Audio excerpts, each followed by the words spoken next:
You are listening to the Foreign Policy Focus podcast. We cannot wait for the final proof. The smoking gun could come in the form of a mushroom cloud.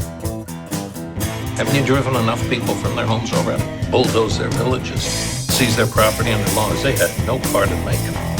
Now working in Libya with friends and allies, we've demonstrated what collective action can achieve in the 21st century. Now the host of the show, Kyle Inslee. This is episode 462 of the Foreign Policy Focus podcast. Joining me on today's show is Will Porter. He's been the guest on probably 60 shows now, often coming on to talk either in depth about something he's researched and wrote a very detailed article on, or to talk about some of his news stories he writes as a staff writer over at RT. Will Porter has been published at antiwar.com, consortiumnews.com, and at the Libertarian Institute, where me and Will have a couple of articles that we co-wrote. And you can find this podcast in the daily news roundup that I write. Will, welcome back to the show. Hey, thanks for having me back on. Always glad to come and talk about the news. Yeah, we've had a pretty good streak here. I think 3 Mondays in a row now. This week we don't have as many stories that you actually wrote at RT, but we follow some news and talk about during the week. And so I think we picked some pretty critical stories here to talk about. The first one we have is the DNC debate rules and how they're going to use them to exclude Tulsi Gabbard from the debates. And then, Will, we could talk a little bit why this is something that, is important to talk about on Foreign Policy Focus. Oh, sorry, you just wanted me to get into it. All right, sweet. Yeah, so the DNC, the Democratic National Committee, last Friday decided, again, to shift the qualifying threshold for the debates. And they've done this a few times so far in this campaign season. But this time they're making it so the candidates have to rack up 20% of the convention delegates by March 15th, the date of the next debate, in order to appear on stage. And so this effectively guarantees, as you said, that Tulsi will not qualify. And it's actually kind of funny, the timing of this rule change. A DNC spokesperson actually came out and suggested there would be one, that they would again shift the threshold on the night of Super Tuesday. And that was precisely when Tulsi had won her first delegates and qualified for the next debate under the previous standard. And so just on that very night, they came out and said, oh, by the way, we're going to change the rules again and make it, more strict to appear on stage. And again, as I said, this is not the first time that they've done this. And I think some of these rule changes are kind of suspicious, like the timing and the way that they seem designed to accomplish certain goals. And this one clearly is damaging to Tulsi. She's given it's only her and Bernie and Biden right now left running on the Democratic side. And she's the only one that this rule change is going to affect.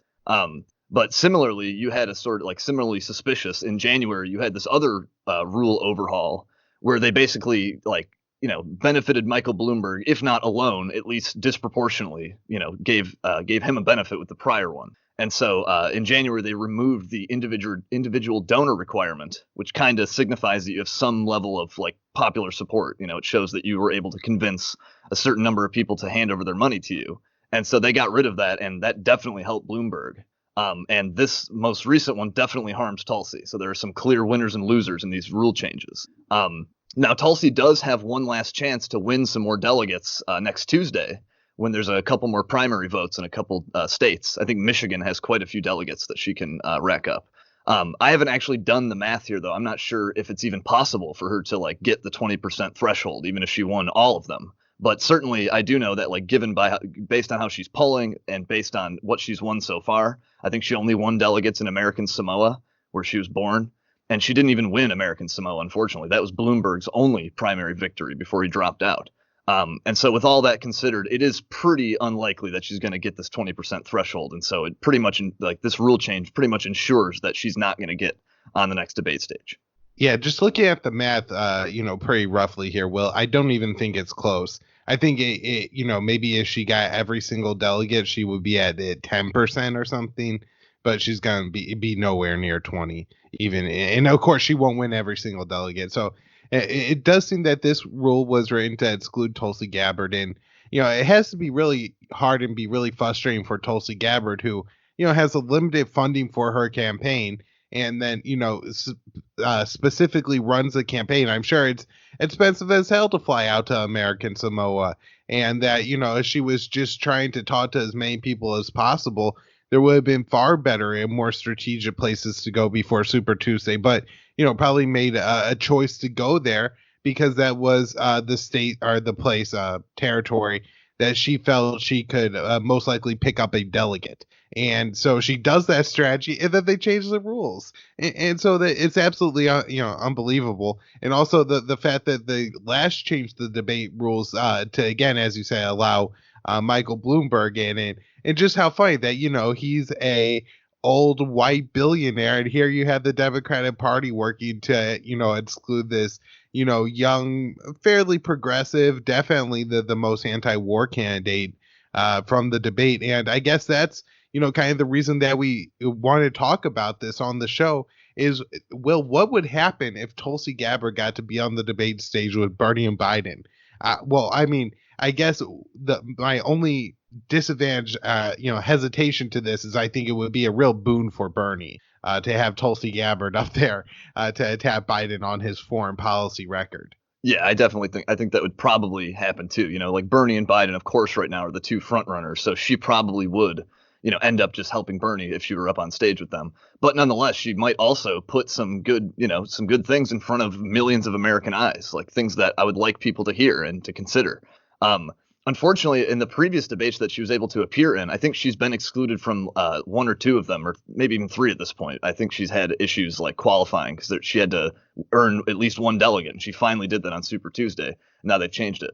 But nonetheless, in the previous debates, it's unfortunate because there were so many people on stage. She didn't really have a whole lot of time to really stake out a position.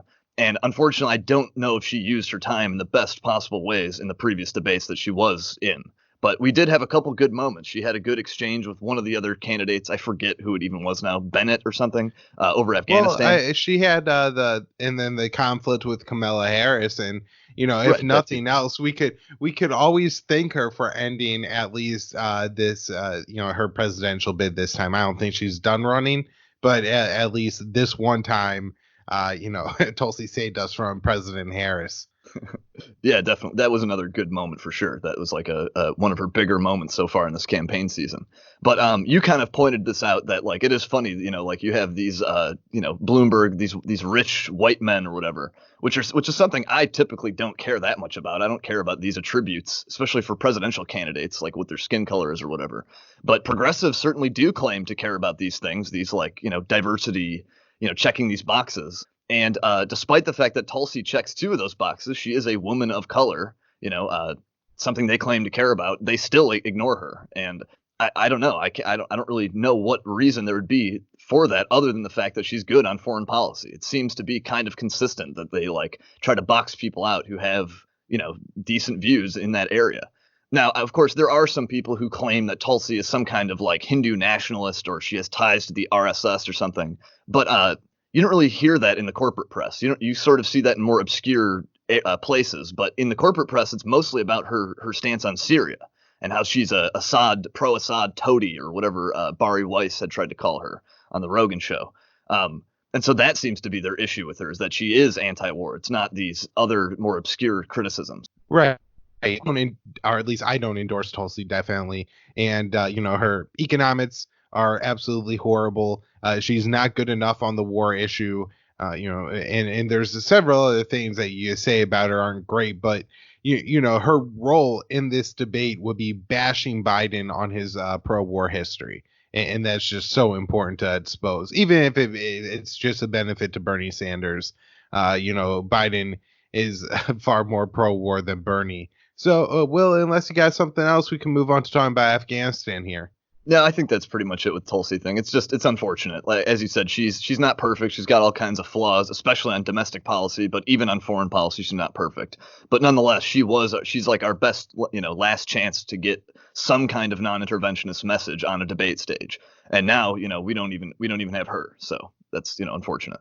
So, in Afghanistan, the U.S. has been there for over 18 years now, and the conflict has killed, I think 140 plus thousand Afghanis have been killed is the rough number. And, it's an estimate because there's some pretty remote places and, who knows who gets killed and everything like that. But, 100,000 plus civilians have been killed now, Will. And so the International Criminal Court is looking into some of the different kinds of military tactics and situations and events in Yemen, or not Yemen, it should be Yemen, but Afghanistan here over the past 18 years. And they're saying, well, it looks like the Americans killed some war crimes or committed some war crimes. So tell us a little bit about more details, what's happening here. Right. So yeah, late last week on Thursday, the ICC, which is like this multi-governmental body that's set up in the Netherlands that prosecutes war crimes and crimes against humanity and genocide. Largely, it's sort of been in like the third world and African dictators and stuff it's been used against. But now they've given the go-ahead to one of their prosecutors to now launch a war crimes probe or an investigation into U.S. war crimes in Afghanistan or alleged war crimes. And this thing has kind of been like years in the making. This isn't just like suddenly coming out of nowhere. This chief prosecutor at the ICC, Fatou Bensouda, has been pursuing this since 2017 at least. And she had made it known last year again that she was now in the process of getting this war crimes probe started again, which actually at the time when she sort of announced that she was going to be pursuing this, the U.S. then canceled her visa and made it so she can't come here to gather evidence and information. And the ICC had actually blocked her first attempt to launch this probe, saying that, the U.S. and the Afghan governments were not going to cooperate and that they were unlikely to get any kind of prosecution. But now in an appeal, they've reversed that decision. So they're allowing this to go ahead. And after doing some preliminary investigation, because she has already been allowed to do a little bit of digging around, Bensouda now says she has reason to believe that U.S. forces, and that includes the military as well as the CIA and intelligence agencies, but she thinks she has evidence that they have, quote, committed acts of torture, cruel treatment, outrages upon personal dignity. And then she even says, quote, rape and sexual violence, that she has some reason to believe that these things took place. And I think we've mentioned this on the show before, but if you're familiar with the things that Seymour Hersh has said about what may have happened in Iraq, in Iraqi prisons under U.S. soldiers, the things that they may have done, this sounds sort of consistent with that. It doesn't sound totally unfamiliar, especially the last part. So that's pretty dark and grisly. And, she says she has proof of these things. So we may see that eventually play out in this case. Now, unfortunately, it is going to be extremely difficult for her to investigate this if Washington doesn't cooperate. It's going to be really hard to this probe could be ground to a halt if the U.S. just locks down all the records and documents and things they would need to get good proof of this. Pompeo has come out and said that they would revoke the visa of anyone trying to carry out this investigation, not only this chief prosecutor. And then, of course, just after the new probe was announced, he came out and denounced it and said, this is reckless and we shouldn't do this. And I think it's also worth recalling, too, that last year, the Trump administration had pardoned or commuted the sentences of 3 American soldiers who were accused of war crimes, both in Iraq and Afghanistan. And so that might be, that might kind of indicate the attitude this administration has towards war crimes accusations in general, that they're not really going to take them seriously and, that they're going to, try to shut down this probe. The U.S. has consistently opposed the ICC. The claim is that the position is overall that the ICC violates U.S. sovereignty and that the U.S. has its own, has the right to prosecute its own war crimes cases in its own internal legal system. Of course, the U.S. did sign the treaty that established the ICC back in the early 2000s, the Rome Statute. But then we never ratified it. And then since then, U.S. officials have informed the UN that we no longer wish to be a member state. And so therefore, they say we have no obligations under this treaty and that the ICC has no jurisdiction over the U.S. or U.S. soldiers. And so that's kind of Washington's position. And, we can probably expect them to try to resist this thing tooth and nail, this ICC probe going forward. It's just so unfortunate that even if, maybe an investigation happens, I doubt that, the people who are really guilty here will be held to account. It's not like they're going to look at Barack Obama and Donald Trump and, the generals in charge, McChrystal, Petraeus. Now we have Miller. We had Nicholson before and a couple more in between. Hard to keep up with all the different names. But, there's a lot of people at the top here who should be looked at. One example I think, where I would look is Donald Trump's Iron Tempest, military operation there where they targeted the drug trade, where, in parts of Afghanistan, the drug trade is the economy. If you want a job, your job's probably in drugs. And, that's how you support and you feed your family. And that's just, what the, local standard is. And to then target that with airstrikes seems sure to me, well, like just targeting civilian infrastructure and committing war crimes all over the place, especially since, it seems like in a lot of cases, the Taliban are more just taxing the drug trade, not actually operating all the individual, either processing facility or opium fields or poppy fields or whatever. And so, there's plenty of examples of these war crimes. I don't know. Do you have any idea of who if there's anybody specific that they're looking into, how high up in the U.S. government would they be willing to go? Or at this point, is it just pretty vague? They have some cases that they think are war crimes and they're going to try their best to investigate something. Yeah, in terms of like the evidence that's been made known and made public, I think it is still pretty vague there. Like the thing I read off about like what Bensouda thinks she has evidence for, I think that's sort of like as specific as it gets. That they're like, she has evidence of torture and other types of war crimes like that. Unfortunately, yeah, I do tend to I don't have any real evidence about this right now, but just as a hunch, I would think that they would probably just get some like lower level soldiers, and that there'd be a lot of plausible deniability and obstruction of like the evidence you'd need to prove that this came down from a higher up through the chain of command or something. I think a lot of it's going to end up looking like that, the case with Edward Gallagher, the guy who was alleged to have stabbed a teenage ISIS captive, wounded ISIS captive.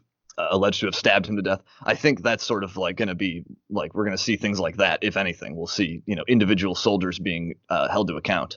Maybe if it's anything like what's happened here in the U.S., they haven't really been totally held to account because they've been let off the hook. So I'm not sure how. Like this is the first time the U.S. has ever been implicated in an ICC, an actual probe.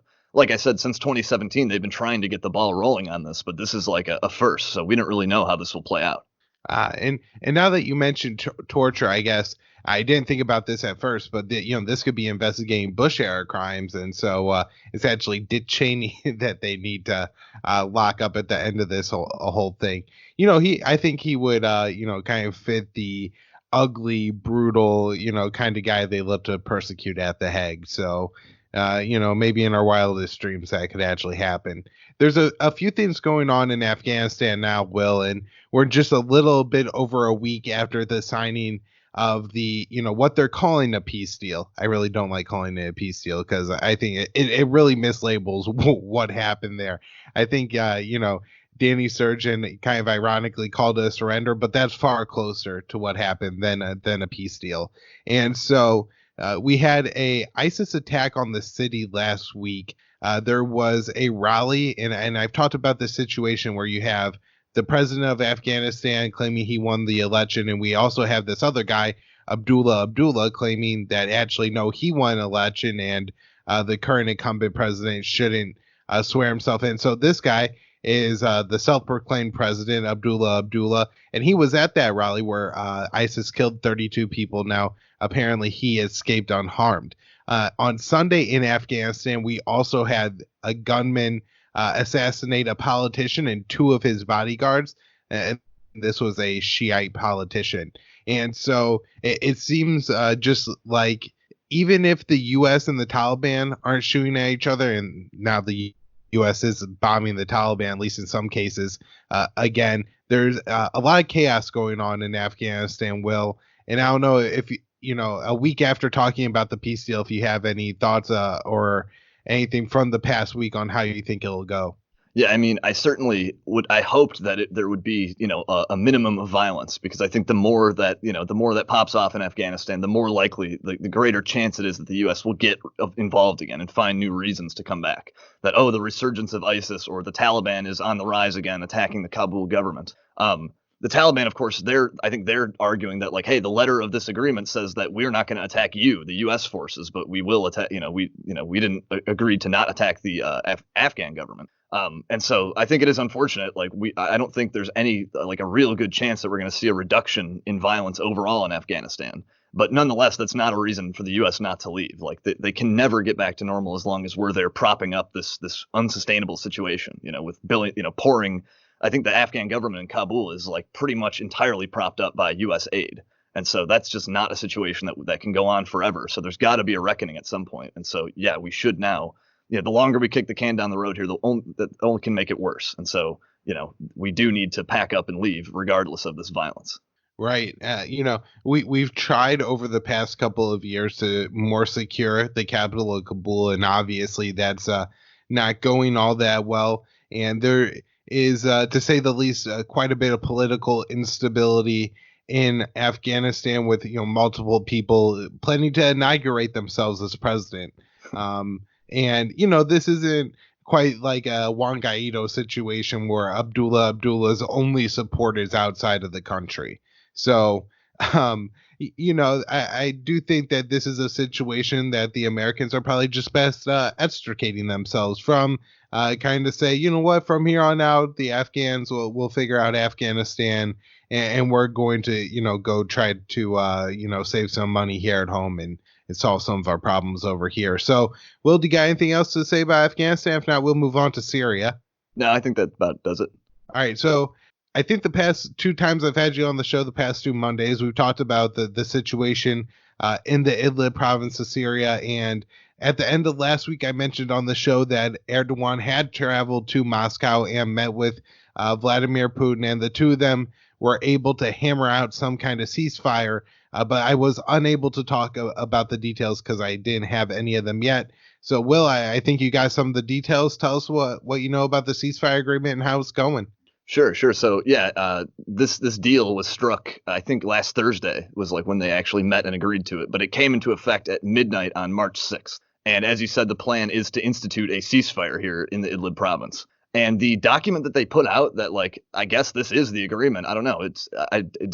It seemed like the text of it suggested this is the agreement itself and not just some like press release about it. But it was very short and thin on like details and specifics. I guess this is just supposed to be like an additional protocol, they call it, to the 2018 Sochi deal. So it's not an entire like separate agreement. So maybe that partially explains why it's so short.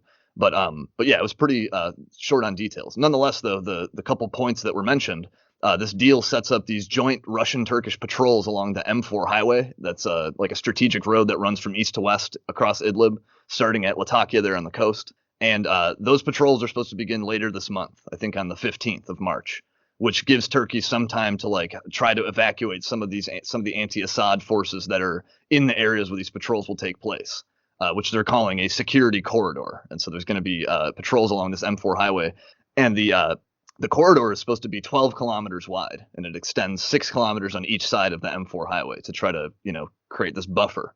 I guess they weren't able to hammer out all the details on the security corridor because the agreement itself says that like the militaries, the Syrian and the Turkish and Russian militaries are going to, hammer out the rest of the specifics on the corridor within like a week. And so I guess they didn't fully hammer that all out.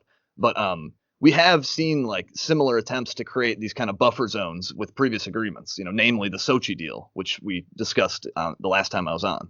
But that deal tried to set up like a series of these de-escalation zones in Idlib to try to like calm down the conflict a bit. That didn't work out too well, obviously, like seeing how like where we are now. Turkey has launched this new military operation Spring Shield in an effort to push the Syrian army back to the line that was set up in that 2018 deal, the demarcation lines. And then, of course, the Syrians advanced beyond those lines because they said the rebels had violated the previous agreement. And so, given that there have been previous attempts to set up these like security zones and buffer zones and de-escalation zones, it's not totally clear how or why this most recent one is going to do any better. The deal doesn't really address how they're going to deal with groups like Hayat Tahrir al-Sham, the Syrian al-Qaeda affiliate, which has kind of been, if not the issue, like a major issue all along. It's like what to do about these remaining radical fighters. A day or two before they struck this agreement, the Turks and the Russians, the Russian Defense Ministry actually came out and accused Turkey of allowing HTS and groups like it to like take cover with Turkish forces within their own like fortifications, which isn't totally surprising given that, Turkey does openly back some of these rebel groups. But nonetheless, if Erdogan's going to continue palling around with these like, basically jihadist groups, then that's going to be a big problem going forward in terms of like avoiding future clashes that, the ceasefire is trying to avoid. The deal doesn't really say anything about how they're going to deal with these groups. It also doesn't mention anything about how they're going to resolve the refugee issue, which is sort of at this point one of Turkey's like loudest complaints in the situation. There is some boilerplate language in the deal that's talking about we're going to continue to work to resolve the humanitarian crisis and stuff, but there's nothing specific or concrete in there at all. So mostly you just have these patrols, like that was what was agreed to. And the Turks and the Russians have agreed to these joint patrols previously. I think we even talked about it on the show when there was some trouble up in like north central and northeast Syria and the Kurdish areas a few months ago. They had agreed to these joint patrols, and it seemed to work out okay there. I don't think it was a total disaster in that case. And so that's like the major thing that came out of the ceasefire. But ultimately, it does seem that this is sort of a capitulation from Erdogan, who didn't really seem like he really wanted to get into a direct conflict with the Russians, who have pretty thorough control of the airspace over Idlib and over a lot of Syria. And so even though Turkey does have like a pretty modern and large military, I think they have like the second largest army in NATO. Nonetheless, Erdogan has kind of capitulated under this new deal, because previously Erdogan was demanding that the Syrians go back to the previous demarcation lines under the 2018 deal. And now the current front lines are like being frozen in place. So Turkey has basically accepted the gains that the Syrian military has made in recent months in Idlib. And they're going to be allowed to keep those gains. And so, that's sort of in terms of winners and losers, it does kind of seem like Erdogan was kind of forced to back down a little bit from this new military operation he was launching. But in terms of how the ceasefire is doing, the last I saw, it is apparently holding. I had seen some reporting from by Al Jazeera. They had spoken to residents who were in like the front line areas, and they said that it was mostly calm there. That like there's an occasional shelling or something, but it's not there's not open fighting. And then I think the Turkish Defense Ministry too has come forward and said that there've been no violations so far. Of course, Turkey did try to launch directly before this deal went into effect. Turkey launched a bunch of attacks on Syrian positions. They claimed to have killed 20 soldiers right before this thing took effect. And so that doesn't really bode well for the ceasefire holding. That right up to the last minute, they're trying to get in as much killing as they can. But even though it could collapse at any time, as far as we can tell right now, it is holding this ceasefire. Yeah, I'll just say that really reflects probably that this isn't the end of a fight. That's not, the good-natured kind of situation that's going to, I think, produce a long-term peace here. And we're going to see continued violence. It is interesting that we're now seeing some violence on Turkey's border with Greece and Europe, as apparently the Turkish police have fired some tear gas actually into Greece at the Greek police, and that this is going to be a real complicated situation. Again, especially whenever we're looking at this, now we're thinking of any kind of mass gatherings and all the paranoia, whether it's justified or not, about the coronavirus, that, this is the kind of situation that I think people are going to feel very uncomfortable with it, and it's going to, be a real crisis in the coming weeks. Yeah, definitely. As we mentioned on the last show, that Erdogan has now decided to start trying to allow, there's hundreds of thousands, if not millions, of Syrian refugees and other nationalities too. I saw some people saying that a lot of the refugees heading to the Greek border are actually Afghans. And so there's all kinds of refugees piled up in Syria right now. And Erdogan's been threatening for a long time that, hey, I'm going to unleash the hordes into Europe. And it seems as if that is sort of, what he's at least starting to do right now. And with the coronavirus and stuff, it's certainly going to be fears of refugees and things like that, the type of things that stoke the rise of nationalist parties across Europe. This may just get way worse when, with this, with the combination of the refugee thing and the virus thing. So I, would hope that this is resolved before it can get to that point. Right. I guess I should point out, not to sound too alarmist, when I say crisis, I mean, I don't think these refugees are going to spread coronavirus through Europe. I mean more that, you have children and stuff in this situation. And those are, the whenever you're firing tear gas, it's the child who gets suffocated to death or hit with the tear gas canister and killed. And, you'll have dozens of people who are just civilians and a lot of women and children and elderly people, unfortunately, dying. And that, is a crisis. And so it's a real shame it's going to happen because of the geopolitics playing out in Syria. Right. I have And another. Oh, go ahead, Will. I was just going to say one last thing, like in terms of the virus, like, if a lot of refugees are piling up into these refugee camps in Europe and stuff, that could very well be an issue. If there's an outbreak somewhere, around a refugee camp, there's not a lot of healthcare, there's not robust healthcare in these refugee camps. So like that could very well become a major health issue. Right. I want to move on to the other big serious story this one, I mean, it's really been unfolding, and we've talked about in the show almost for 2 years now, Will, and that's the Douma chemical weapons attack, and then the reports that were put out by the OPCW that really framed Assad for this, when we now look at it, and the leaks, and then the WikiLeaks dumps, and not one but two whistleblowers coming out and saying that the OPCW report is either misleading or wrong. So Will, give us a little bit of an update on the details of that. Sure, yeah. So like you said, we've kind of covered this from the very beginning, this whole Douma situation where the Syrian government was accused of launching a chemical weapons attack in April of 2018.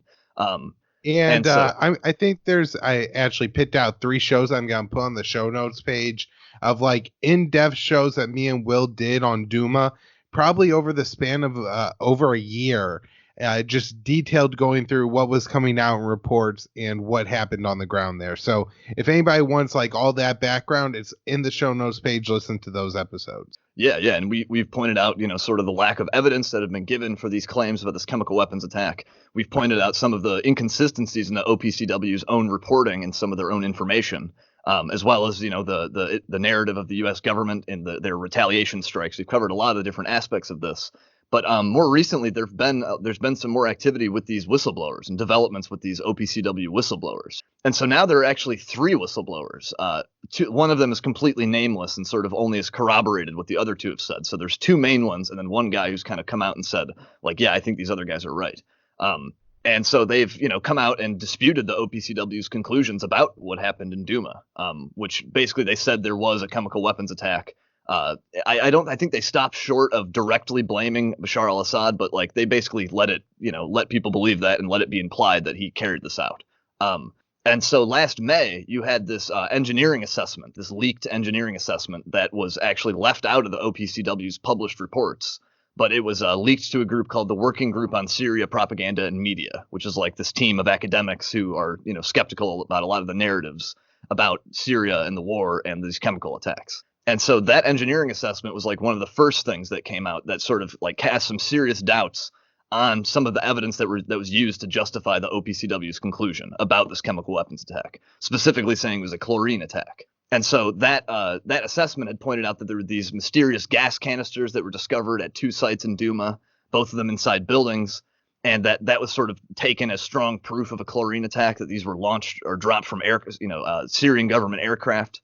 But that engineering report actually had said that, like, based on the physics, based on the damage that these canisters had sustained, that apparently they were thrown through the roof. Like that was the story, was that they punctured through the roof of these buildings. But this engineering assessment kind of found that, no, this is not likely. Like the physics, none of the evidence really matches up that story. And that it seems more likely that these were placed there by hand, that these canisters were just like left at this scene. I don't think the report got into the reasons why, but I think we can kind of speculate that maybe they were put there to stage, the appearance of a chemical attack. And so that assessment was put together by a guy named Ian Henderson. And this guy has since come forward to like publicly discuss these things and discuss his issues, his reservations about the OPCW's investigation into Douma. And then a month or 2 ago, he even came out and like testified before the UN about this. And he didn't I don't think he presented much new information to the UN, but he just like reiterated and re-argued the case that he made in his engineering assessment and that he's made since then to media. And so you have this Ian Henderson guy who's like been pretty active. Like he's the only one whose whole name is known, who's fully public. But however, you have this other whistleblower, another former inspector with the OPCW, who's to date only been named in media as Alex.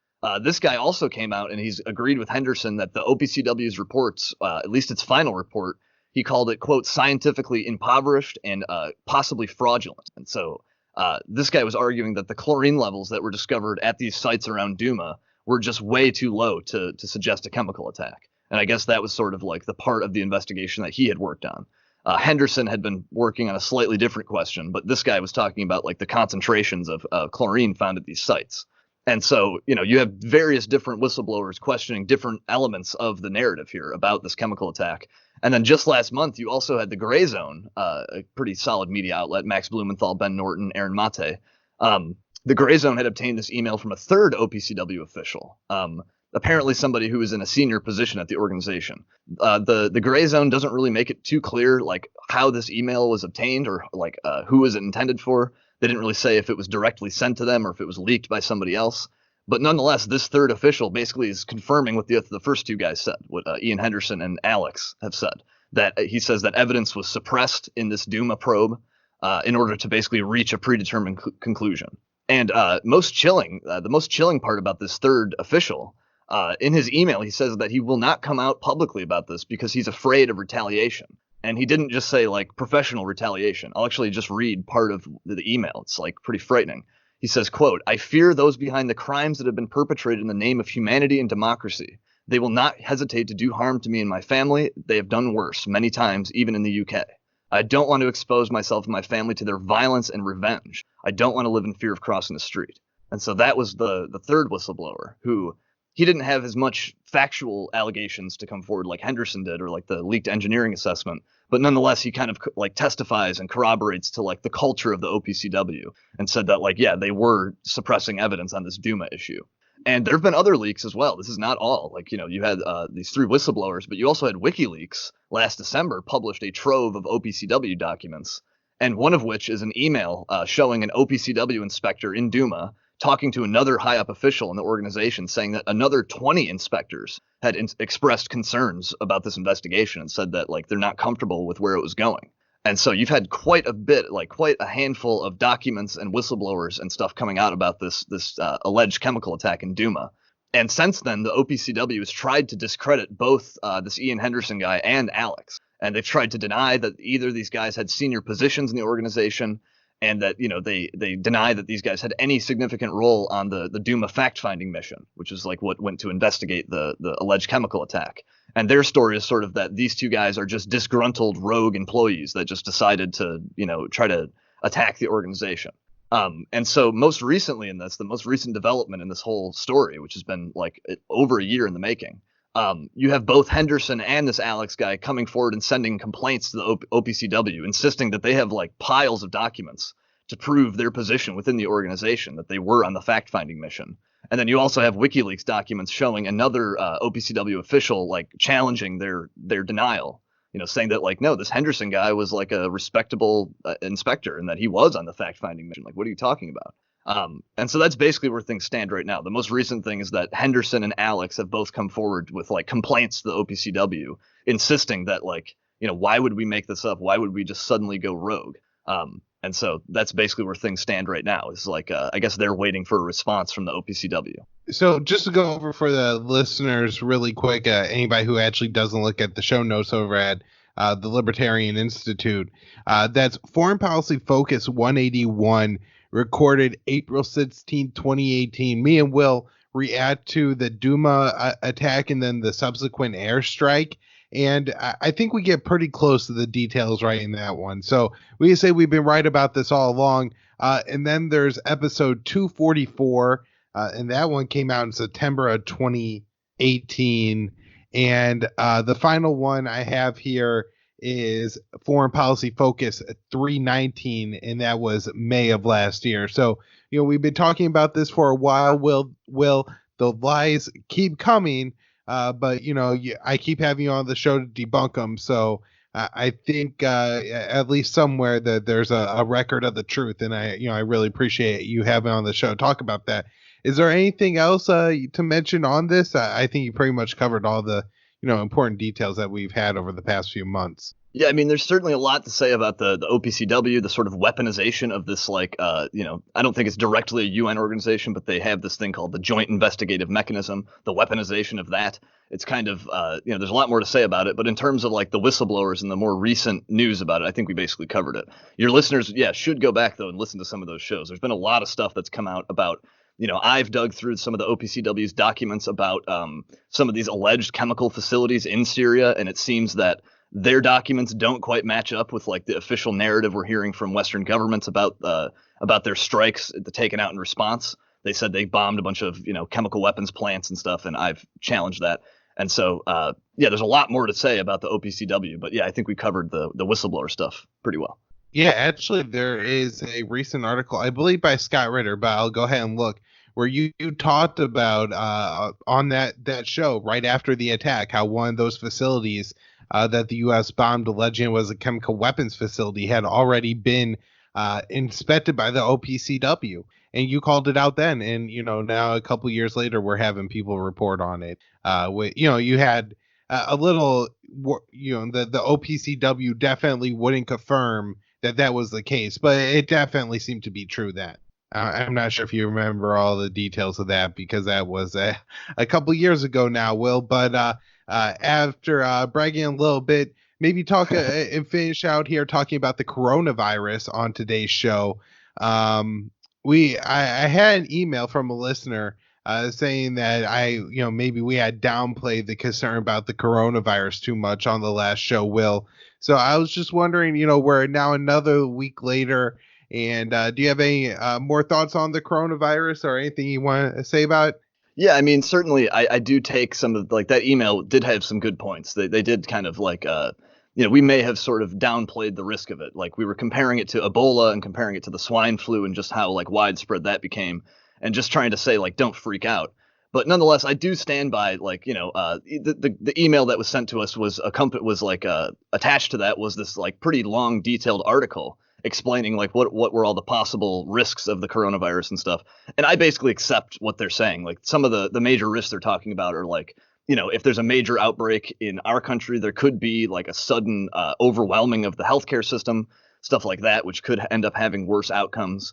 But nonetheless, that the piece did sort of corroborate or did agree with what we were saying about the mortality rate, saying that that's not the real risk. The mass death isn't exactly the risk, but we could very well see our healthcare system inundated with a lot of sick people from this thing. And so, I certainly don't want to just totally downplay it and say there's nothing to see here. There's a lot of polarized sort of reactions to this thing online. You'll see there's a lot of people just saying that there's nothing to worry about whatsoever. It's just the common cold, and there's nothing, further than that. You have to think about it. There's other people saying that this is the new Black Death and that millions of people are going to die. I don't think I think there's a lot more room for nuance than that. I think you can be concerned about the coronavirus and that, certainly I don't think for the common flu, I don't think they build rapid instant hospitals like they were doing in China. I think when you see things happening like that, it might suggest it's a little more severe than the common cold. But I think our point was more just don't panic. This is probably not, we're probably not going to all die in a horrific global pandemic is really just what we were trying to get at, that, this is probably not going to be a major catastrophe. But certainly it does have some chance to, and as we pointed out on the show, it has hurt a lot of people, it sickened and killed a lot of people in China. It would kind of shut down entire cities there. There's huge quarantines, tens of millions of people under quarantine. We've seen growing outbreaks now in Iran, in South Korea, in Japan, in Italy. So there are certainly, this is now beyond China. In the U.S. now we have a couple hundred cases.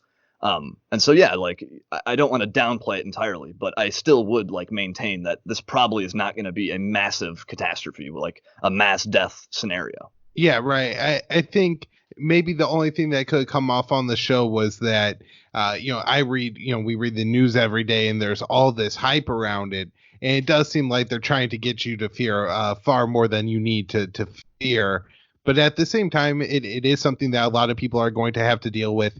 And it seems worth it to, at least spend a little bit of time informing yourself on the coronavirus from some place other than Foreign Policy Focus, because me and Will have a lot of great things to say about chemical weapons attacks in Syria. But at the same time, how concerned you should be about the coronavirus, don't make your decision here. There's other more informed sources. Yeah, so, I'll definitely say I have no, education in epidemiology or biology or anything like that. So yeah, don't take what I'm someone who pays attention to the news. I'm telling you things that I've learned, through in that capacity. Right. All right. Well, thanks for coming on the show. Where do you have to plug? Yeah, thanks for having me on. You guys can find my writing at RT. I'm a staff writer there. Most of it is shared at my Twitter page, at WKP ANCAP, ANCAP. And then you can find me sometimes at the Libertarian Institute in the blog and the featured article section. I have a few at antiwar.com, Consortium News, and I have a bunch at a site called The Daily Sheeple.